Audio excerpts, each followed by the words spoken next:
Welcome to the Middle AGEish podcast. Authentically and unapologetically keeping it real. Discussing all things middle-age-ish. A time when metabolism slows and confidence grows. Join fashion and fitness entrepreneur Ashley Badowski, former Celtic woman and founder of the Lisa Kelly Voice Academy, Lisa Kelly, licensed psychologist and mental health expert, Dr. Pam Wright, and highly sought-after cosmetic injector and board-certified nurse practitioner, Trisha Kennedy Roman. Join your hosts on the journey of Middle AGEish. Hello, everyone, and welcome back to another episode of Middle AGEish podcast. I'm Trisha Kennedy Roman, and I'm joined here today with my co-host, Ashley Badowski, Lisa Kelly, and Dr. Pam Wright.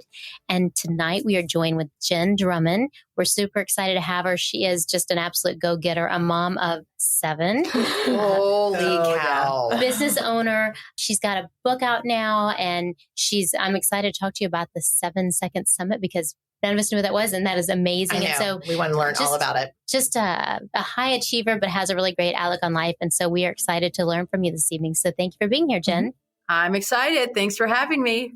So we were talking about having all of us have a lot of dogs and kids too, but 7 kids, that is enough to keep you busy right there. It is. It can be all consuming if you allow it to be. That's true. That's true. So what are the age ranges? So my oldest will be 17 on October 20. And then my youngest are twin girls that are 10. Oh my. So you've 7 in, Yeah. in a 7-year span. That's a lot. Holy cow. That's that's not just 7. That's 7 and 7. That's a lot. There's a lot. There's a 7 and 7. That's for sure. Wow. And just one set of twins. One set of twins. So I have 5 boys and then twin girls. Oh my goodness. Wow. So cute though. So they are the Sweet. family princesses. Yep. Yes. Thank God they came as a pair because otherwise one might be in therapy for life. So we got that going for us. So true. That's amazing. Wow. Well, and that is something we were talking in a previous podcast about how really our generation is kind of the generation that tried to do both to have a career and to have the children. You really, you've right there as a full-time job with the 7 kids, but you've been a really successful business owner and just really thriving in the business world. And so I know that balancing all that can be quite a lot. Yeah. And lucky for me, I got into the business world right out of college and got into finance and learned how to leverage that and hired myself out of a job when I started having kids. So I do have a job, but I am more removed than some other people are. And even that's a struggle, right? I can't even imagine doing it more. And most people do it more than I do. So cheers to everybody that's in that position. When having a podcast too, I was listening to your podcast and I think it's great, by the way. One thing you said, it really stood out to me and how, a lot of times in life, and I'm very guilty of this, you always think, once I, achieve this, then I'll be happy. Once I achieve this, then I'll be happy. And you're constantly, seeking the next thing. I've talked about that many times. And so I love that you hit on that's something that you finally realize that that's not the key to, owning your life and to being happy. Yeah, no, you do not want an if-then clause on happiness for sure. Yeah. No. If then clause, I like that. So true. And so if you can tell us just a little about your story, because I think it's a really great story. And as far as how you've really given your life a lot more purpose and meaning and taking a break. Yes. So, I think we all hit plateaus in life and something wakes us up or something causes us to pivot. Mine happened to be a car wreck that should have taken my life and didn't. And instead it woke me up to the idea of I don't get to choose when I die, but I sure get to choose how I live. And am I really living right now? And I would say I was more or less going through the boxes and just checking off the things to do and told myself I would get back to living when my kids got to college because that's when I'd have time to do me again. And I just felt like I had to be waiting in the wings. If something was wrong, that I could always be there. Well, after that car accident, I looked at my life. I'm like, would I want this life for any of my children? And the answer was a hard no. And I'm like, I want to demonstrate what a full body yes looks like to them. I want them to see a mom who's thriving and loving life and being a good mom. And so that really caused me to pivot and start paying attention to myself again and what I was interested in doing and what set my heart on fire. And we even had a discussion about it. I said, okay, guys, mom's kind of been slacking on herself. I'm going to start doing some things that get me excited. It's going to shift things around here, but we can have conversations around it and it's going to be messy, but we'll figure it out. And everybody's like, okay, sure, Mom. Oh, nice. Yeah, we talked about that before, just about how as moms, we can often feel guilty for self-care, but how really important that is to be able to be good moms, to be able to be good wives, business leaders, everything that we do to be able to fully function, we have to take care of ourselves. Yeah. Yeah. We use it like I'm self-full instead of selfish.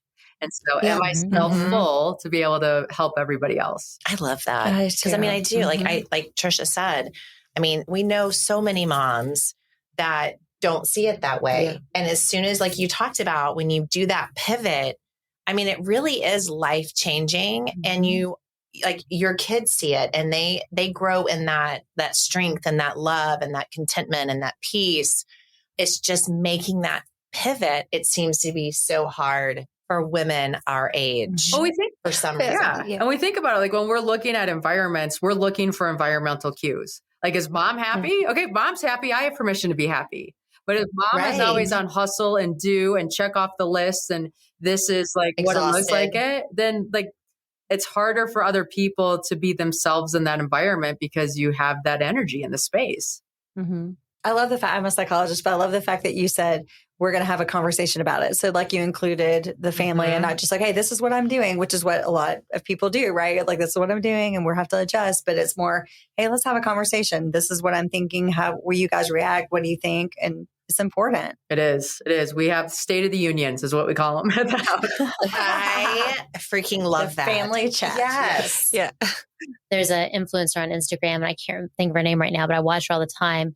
I have mom envy, which is horrible, but she just has it all together. But she treats her household like a business because that's the most important business we'll have. Yeah. And they have family meetings weekly. And I thought that was really cool. They sit down, they plan out the week, and just like if you're having a corporate business meeting, like a board meeting. Yeah. It's so important to do that. It's so important to check in with your kids, but they're so versatile as well. I often find that with children, like you think it's going to be so detrimental to them or it's going to be a huge upheaval, but they're really, really good.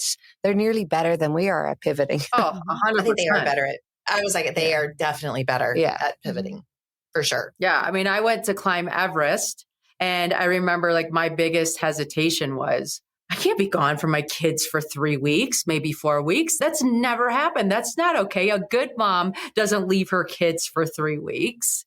And I had to wrestle with that limiting belief in my head. I'm like, okay, well, is there another option? And when I started getting curious about other options, I'm like, a grandma can come and this person can help and all these things can be taken care of.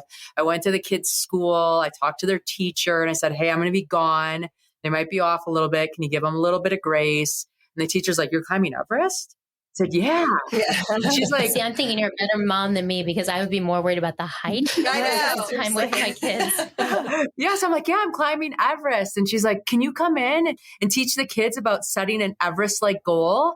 And then we can, and I had a tracking device on me while I was climbing. So they made this mountain, and then the school could track me on where I was. And we talked about goal setting, and like everybody was super involved. And when I climbed that mountain, it's like the whole school is climbing, the whole community is climbing, like everybody was involved and knew. And I came back, my kids were like thrilled with me for a day, and then everything was back to normal. Right. They're like, did you go away again? Yeah. Like, don't you have something else to do? Right. I'm like, I'm the one who's like sitting at base camp with nothing to do, like bumming that I'm not with them. They have all their activities. They have all their things going on, blah, blah, blah, blah, blah. And it was actually like a really good experience for all of us because they got to see what happens when mom's gone and how many other people love them and step up to the plate. And they felt seen and heard by my entire community. It was a really magical experience. That's amazing. So let's backtrack because I know. I was like, I got questions. Have you always been a thrill seeker or like to hike, or how in the world were you a climber? Like, how do you just be like, I'm gonna do Everest? Yeah, like that's. Yeah, no, it was crazy. So I had climbed one mountain before. It was like a mountain in Jackson Hole called the Grand Teton. And when I was going through my bucket list in 2019 after surviving that car wreck, I'm like, okay, what are all the things I want to see, do, experience, become, try? And I had this huge list of everything from see a pyramid, climb a mountain, put my feet in the water in San Diego and in Africa and all these things, right? And so 2020 was coming and I was turning 40. Like, oh, I want to climb a mountain for my 40th birthday. because that looks like something that would be great to launch this next decade. So I asked friends that were into mountaineering, if you could climb one mountain in the whole world, what mountain would it be? And the general consensus was a mountain named Ama de Blanc. And if anybody's watched the Paramount Pictures movie, you've seen that mountain because it's part of their logo. It has all the stars around it. And it means the mother's necklace. I'm like, perfect. I'm going to climb Ama de Blanc. Well, COVID hits and I'm not climbing anything. And I'm a homeschool teacher to 7 children because schools are shut down. And so I'm doing homework with one of my sons and he's struggling. So I'm giving him the proverbial parent pep talk. We do hard things. You've got this. And he looks at me and he goes, if we do hard things, why are you climbing a mountain called I'm a Dumb Blonde instead of a real mountain like Mount Everest? I'm like, Ama de Blanc, honey, not I'm a Dumb Blonde. But That's cute. That's God cute. love children. Yes. That little punk. So I looked at Everest. I called the coach. He's like, yes, I can get you ready. He sends me a book about becoming an uphill athlete. I read this book, and in the front of it, there was a foreword about a lady who got a Guinness World Record for doing something in the Alps. And during my call with my coach, I was like, I don't know, I think homeschooling wasn't going well. And I'm like, if I could have done that, I would have gotten the coolest mom award ever. My kids learned how to read on Guinness World Record books. He's like, I'll think of something. I'm like, okay, fine, but I'm not growing pumpkins or speed eating hot dogs or any of those other weird things that people do to get into that record book. He's like, no worries. And a few weeks later, he comes back and he's like, Jen, I have the perfect record for you. I'm like, okay. He's like, I think you should be the first female to climb the 7-second summits. I'm like, 7, huh? What? What are you even talking about? He's like, listen. He goes, the 7-second summits are the second highest point on each of the 7 continents. They're harder than the first 7. It's only been done by one male. So you'd be the first female to do it. And he goes, let's be honest, 7 continents, 7 mountains, 7 children. It sounds like a jackpot. And for me, like after my car accident, I kind of had 3 things. I wanted to do hard things, experience the world, and inspire others. And I felt this pursuit did that. So I said yes. Wow. Were you always athletic? Like, It's not easy. Like, it's not just something that I think. Let's just go do this. Yeah. Yeah. I mean, I was definitely always an athlete. So that has like that foundation definitely helped. So how do you train for like? I know there's like, where do we even so many start questions. with so many questions. How and when do you train? Yeah, right, exactly. So the when was more more of a struggle than the how, right? Yeah. Definitely. So I live in Park City, Utah, which is great because we're a mountain town, which gives me a lot of hiking options and things like that. But time was an issue. So I would go to soccer games and I'd be that mom with a 12-inch step and a backpack full of water bottles. And during that hour-and-a-half game, I'd be doing step-ups on that step instead of sitting and watching because it allowed me to be there for my son and allowed me to still work on my goal. And Zoom calls, if I didn't have to be camera ready, they were done while I was walking on a treadmill at an angle, right? Just you get creative because it's what you want to do. I still can't. I can't get over. Yeah. It's just so much. I don't know if you heard what Trisha said, but I'm still laughing at what she said. She said, I can't even climb on my Peloton. But it's just so hard to find the time. And obviously the car crash probably was a huge motivator as well. Yeah, and you just learn, right? Like you're like, okay, my friends are like, well, if I want to hang out with Jen, we're going for a hike. So do I feel like hiking today? I'll call Jen and hang out, right? It was a lot of that kind of stuff and just being very scheduled and very deliberate because, I mean, I was afraid. Now that I look back at it, it's kind of silly, but at the time I was afraid I was going to die. Like if I'm not in physical shape, I could be putting my life at risk and I'm not okay with that. Oh, absolutely. Because that's what you hear about. Like it's no, like this is no joke. Right. So what was your training time?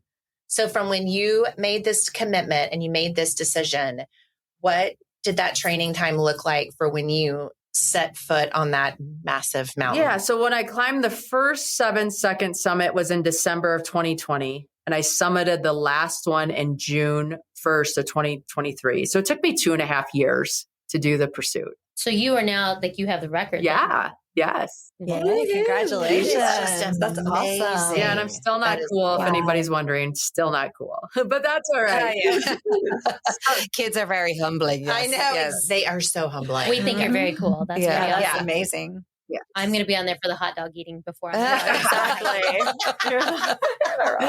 So what's your next goal? Do you have a new like goal or plan? I wrote a book about the experience to kind of share some of the lessons that I learned on the mountains to help people achieve their goals. And so right now it's promoting the book and doing speaking engagements and different fun things like that. And what was the title of your book? Yeah, it's called Break Proof: 7 Strategies to Build Resilience and Achieve Your Life Goals. Wow. Yeah. I like that. Yeah. And the break proof is kind of playful, right? So I find that we all break because we push past our limits and that's where we hit a breaking point. And it's in that break that we have the proof of what's working, what's not working, a time for reflection. Is this even the mountain that we want to climb, or is there something else that we want to do with our lives? And just have these options to continue forward with intention. So when you got to those moments that were really hard, what helped you push through? Oh, like everything. Like I've tried every trick under the book because your brain is like, oh, you're tricking me. This doesn't work. So I had a fear of heights, which would have been a nice thing to know before I set out on this quest, but it didn't really show up until I started climbing, which was awesome. And when you climb Everest, you've seen those ladder photos, right? Where the ladder connects the two crevasses. And I just remember sweating like profusely when we got to this area. And I'm like, I can't do this. Like, I cannot do this. And so I had to stop. I had to give myself a pep talk. Might have played a little bit of like Vanilla Ice for a little pep talk music.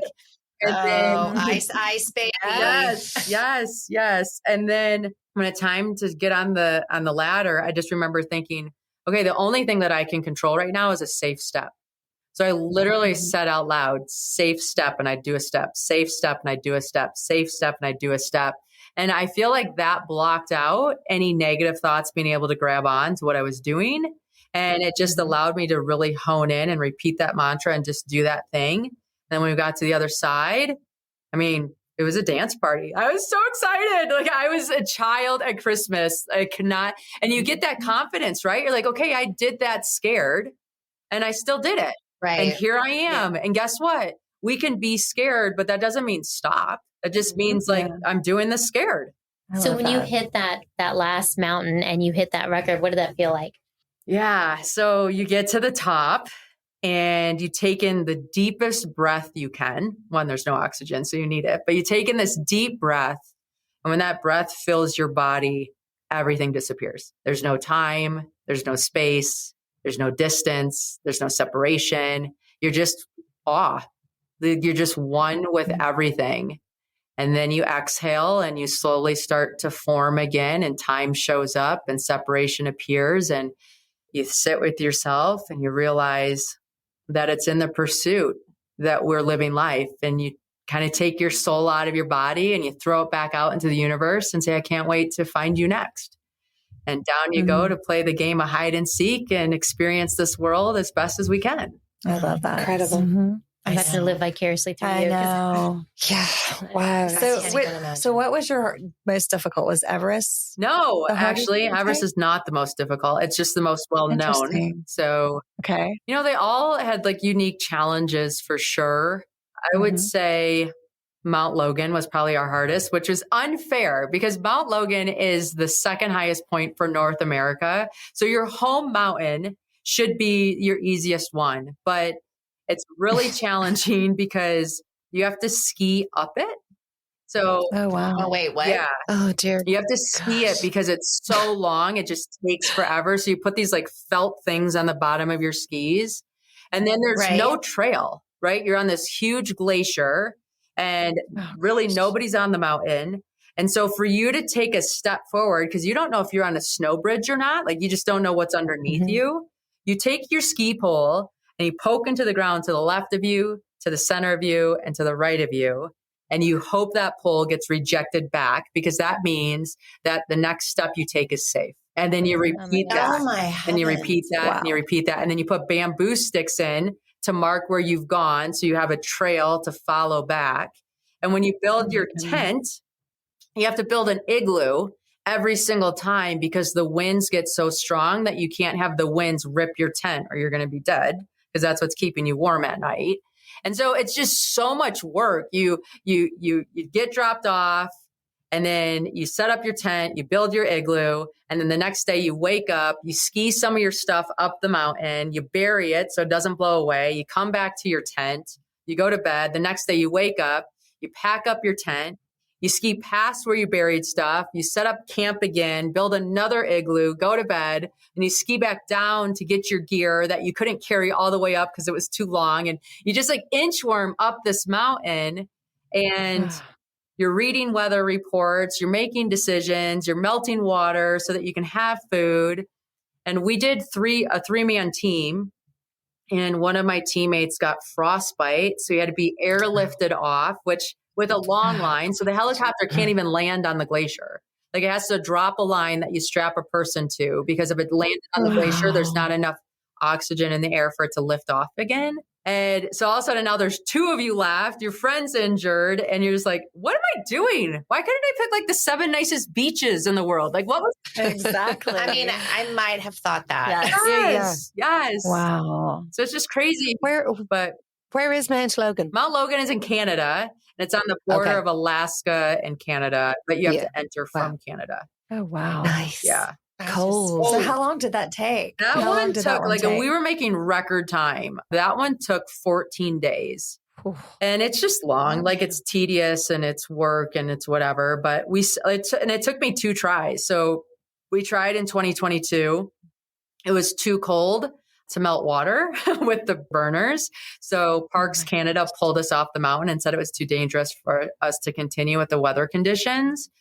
And so then when we went back in 2023, we had entirely different weather, which was amazing because it was a lot more tolerable. But then we had the frostbite issue. Yeah, it took 2 weeks. But you know, it's that crazy dichotomy of when something's hard and you overcome it, it's such a high. Right? Like if everything was easy, you'd get bored and you wouldn't want to play the game anymore. So that challenge is just enough to push you to your limits. And I think that's where living happens. But where do you go from like climbing mountains? It's like, how do you get your next trail? Yes. I don't know yet. I don't know. I will say that everybody asks what's next. And I'm like, you know what? I'm trying to appreciate what is. Exactly. And so I'm not answering that question for another year so that I can just learn how to appreciate how to be. Yeah. Yep.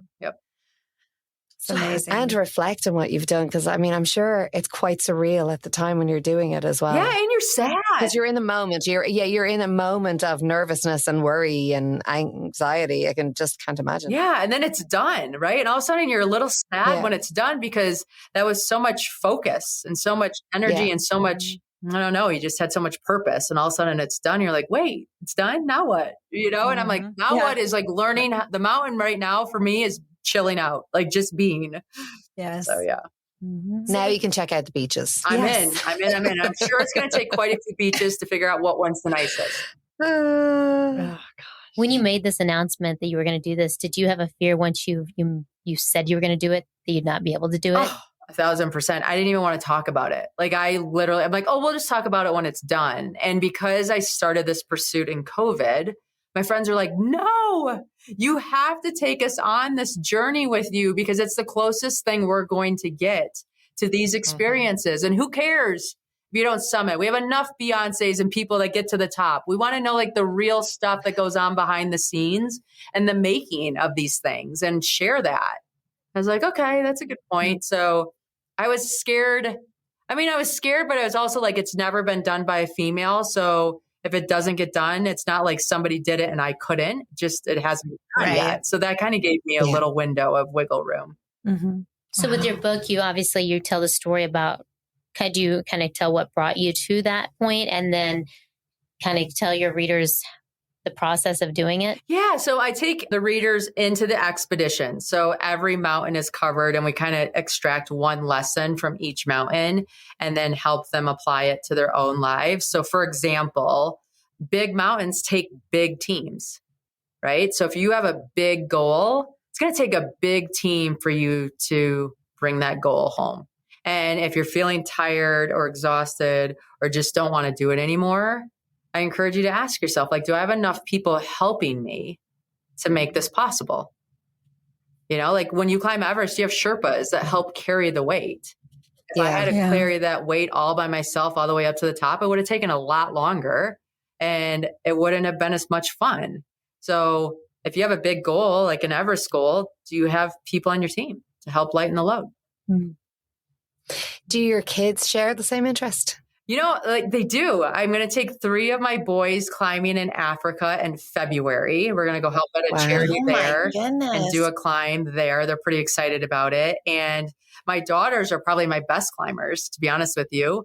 Great. So it's just fun to share the experience with everybody because it gets you outside and it challenges you and you support each other in those times.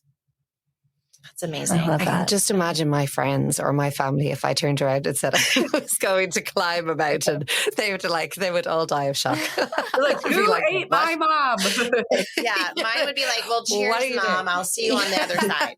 Yeah. It's just incredible to me that you kind of, like, I know you said you're athletic and all that, but that you kind of wake up one day and go, no, this is what I want to do. And you do it. I just, that kind of perseverance and just, I think that's never really appreciated in people either, that the amount of work that goes into it to fulfilling what you want to do. You can have dreams, but to actually make them come true just takes a lot of hard work. Yeah. And I talk about it in the book a little bit too, about committing to the commitment. Like once you say you're going to do something like that decision's made. Now it's how do we have fun doing it? How do we enjoy it? And were you always like that as a person though? Or was this something new to you? Because I kind of feel like the older I've gotten, we've talked about like, you know, when you're middle-aged and you just get a whole lot braver than you ever did. But were you always like that? I don't know. I mean, maybe a little bit. I mean, I definitely was driven, if anybody asked you. But what happened after the accident is like probably before the accident, I was so afraid of failure and so like vice gripping life that I'll just do it harder or twice as whatever to make it happen. And after the accident, it was like, it doesn't even matter. It doesn't even matter if I summit the mountain. What matters is that I got up there and tried it and I had the experience of it. And it really changed my perspective and allowed me to enjoy the pursuit much more than being like, we have to do this because I said I would, you know? Yeah. So, yeah. It's just so inspiring. Incredible. I love it. Yeah. Well, I love how you talk, you know, on your website and your podcast about how life's challenges are when you can really use those to, and we've had other guests talk about that and use those to kind of catapult to bigger things and to really strengthen yourself versus, you know, being break proof and letting it break you or letting it make you stronger. Yeah. Yeah. And here's the thing about sharing the journey when you're on the pursuit. Like we love to wave our flag at the top of the mountain, right? Like how many photos have you seen online of somebody like waving their flag because they got to the top? But the reality is if you're brave enough to wave your flag down your entire journey, you're letting the world know, like, here's what I'm trying to do. Here's what I need. Here's how I can help. So when I first listed this experience on Instagram, I was actually saving Mount Kenya, which is in Africa, for the end because it's a 20 pitch rock climb and like rock climbing isn't my best thing. And so I'm like, I just want a little more experience. But this charity reached out to me and said, hey, listen, we have an ambulance that we're trying to deliver in Kenya. If you're going to go there soon, would you mind being the face of our charity so that we don't have to pay money to send somebody else over? I'm like, yeah, of course I'll do that. So I got to go over there and help deliver this ambulance. Well, that charity knew some people that would be really good for me to work with on the mountain. So they helped me figure that piece out. And I just started training for that earlier. And so when people know what you're trying to do, you just start attracting things that help make it possible. And you have to wave your flag the entire time. I mean, it's just part of it. That's just great. Yeah. I think it's amazing. Yeah. That's a big thing that we learn as we get older, that it's okay to ask for help and to you have that team to support you. I think that's really great. So I think that's part of the lesson. You know, we always talk about like it does take a village. I mean, we're never meant to walk this journey alone. Yeah. I think it's also so important to show people the struggle and how hard it is be to real. do what you do, because I think there's such we're such an instant kind of gratification time. Like everybody, you even when you look at stuff like American Idol or all these things, you just see the audition process and then you see them become a superstar, and you don't see the blood, the sweat and tears that go into every part of everything that you're doing. There's no filter. It's just so important to share the journey so that people know how hard it is. Yeah, no. And like when I climbed K2 in 2021, I failed the first time. What happened was a person on my team got caught in an avalanche and died. And so all of a sudden I was faced with like, they offered me like, hey, Jenn, do you want to continue climbing or do you want to go back down? I'm like, continue climbing? We just had a teammate die. I'm going to go back down and help take care of my team. Are you kidding me? This mountain is always going to be here. We need, so I helped take care of my team. I flew back home. My kids came home from camp a few days later and they're like, Mom, did you summit? I said, no, I didn't, but I had success. And they looked at me confused. I'm like, listen, guys, who we show up as people is way more important than anything we're ever going to achieve. Mm-hmm. Right. Absolutely. And I was on this mountain, this horrific event happened, but I'm proud of myself on how I showed up and what I did. And I just like, this was the lesson. This is why this had to happen so that people could see that we need to always put people over peaks and whatever our pursuits are. Mm-hmm. And what's magical is that I'm metabolizing this whole situation. I need to go back to K2 in 2022. I'm not really excited about going back to this climb because of the things that happened the first time. Right. Mm-hmm. And I get a phone call from somebody and they're like, hey, Jenn, are you coming back this year? I said, yeah, I am. Hey, there's an individual that's been training to climb this mountain, but they don't have the resources to do it. Do you think you could help? I'm like, yeah, I haven't left yet. Let me grab some extra gear, come over and I'll help for sure. So I came back to K2 and I summited as the third American female. And 30 minutes later, the first Pakistani female stood on top of her country's prized peak because I helped. And if I had failed that first time, I wouldn't have been able to help the second time, right? Yeah. Right. And so sometimes I think we get so caught up in our obstacles or our setbacks or our perceived failures when we don't understand that maybe the universe is using us for more. And maybe this is just part of our trust story. the process. Correct. Trust the process. 100%.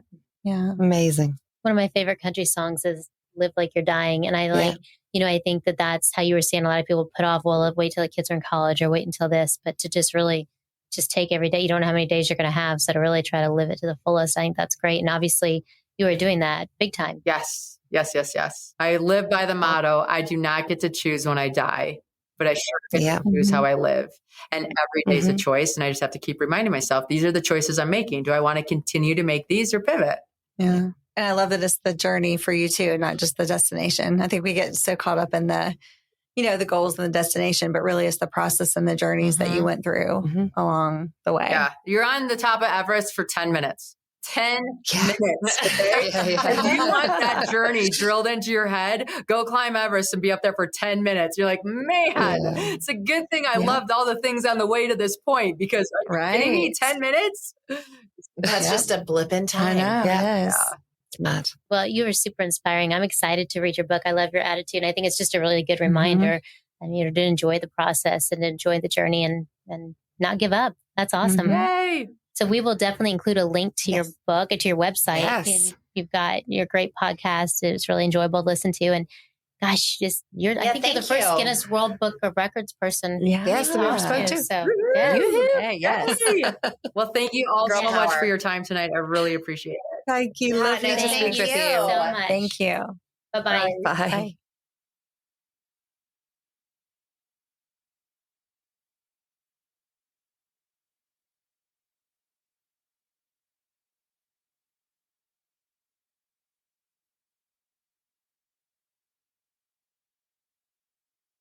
Oh, amazing. My heart was racing listening to her talk. I know. Just thinking about, when she's talking about doing the steps. Oh, gosh. That would be a big hell to the no for me. Well, just the cold in and of itself and avalanche and the whole frostbite and how do you so train? Hard. That's the thing. Cause you train for marathons, you train for triathlons, things like that. But when when it's that cold and you have that many obstacles and people are literally dying. It's just unforgiving, unpredictable. Not that like, training for a marathon. Right. Because that is, again, you do not see me running a marathon or doing a triathlon. No. But when you talk to, like, when you hear those stories of these people that have hiked, like that they have done these summits, because you really are up against Mother Nature. Yeah. At its most brutal. Right. How do you pull how do you to make sure it's okay? How long do you train for? And I wish I had asked that, like, because that's like how long do you train for that? So you had this accident, and I totally get it. Like, she didn't sound like she trained very long, because she said like the accident was in 2018, 6 months. Yeah.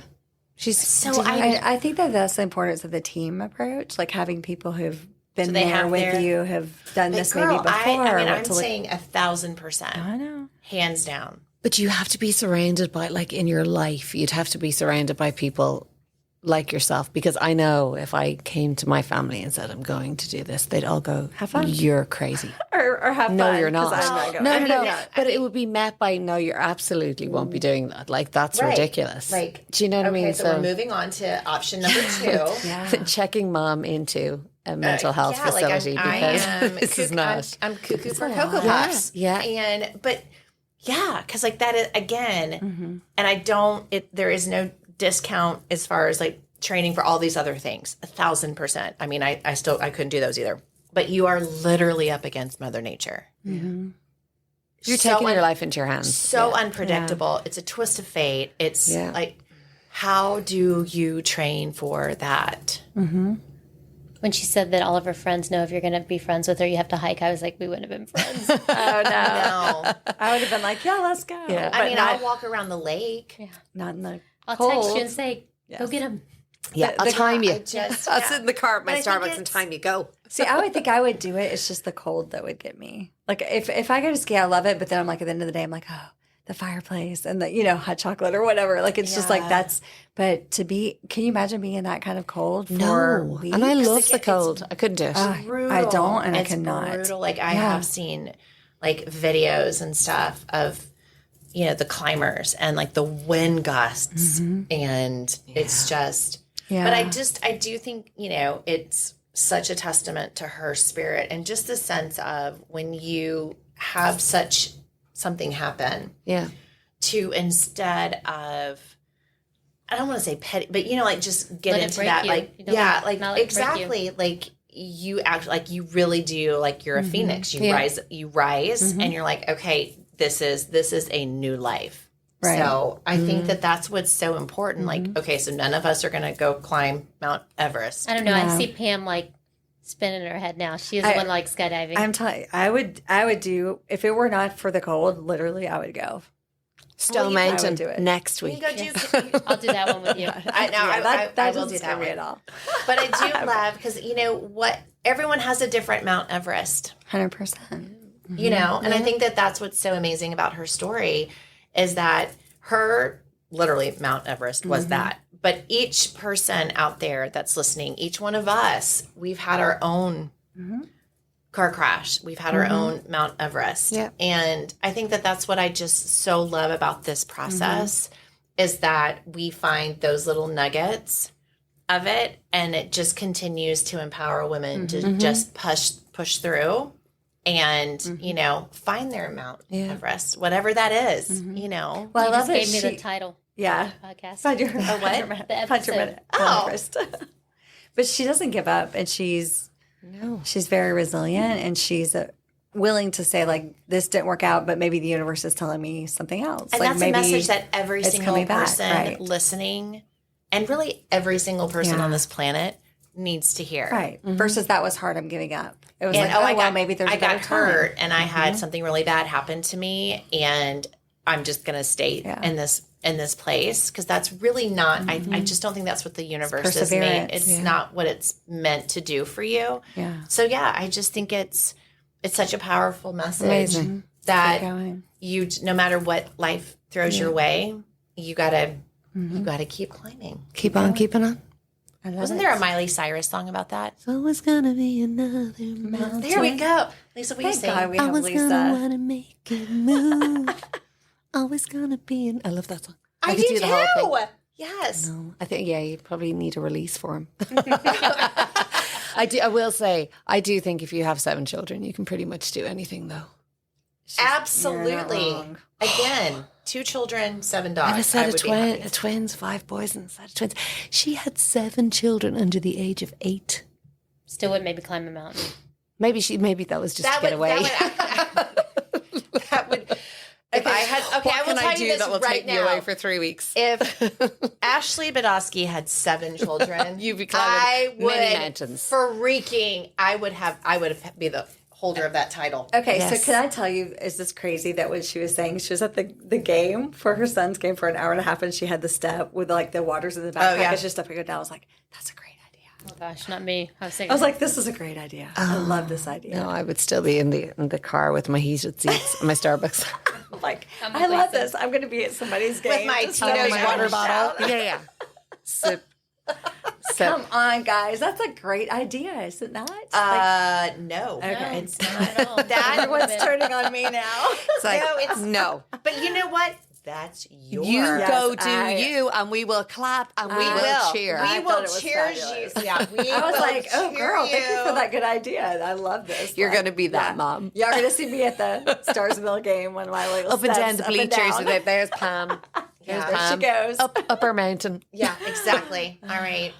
Cheers to your mountains. Cheers to mountains. Yeah, cheers to mountains and overcoming. Oh, and there's like the Sound of Music, Climb Every Mountain as well. Oh, Oh, there's So so many many good songs. songs. So many it songs. is. Okay. Yeah. Mountains. Cheers. Thank you for joining the ladies of the Middle AGEish podcast as they journey through the ups and downs of this not young, but definitely not old season of life. To hear past episodes or make suggestions for future episodes, visit www.middleageish.com.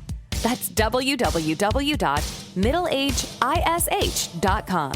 You can follow along on social media at Middle AGEish. Also, if you have a moment to leave a review, rate, and subscribe, that helps others find the show, and we greatly appreciate it. Once again, thank you so much for joining us, and we'll catch you in the next episode of the Middle AGEish podcast.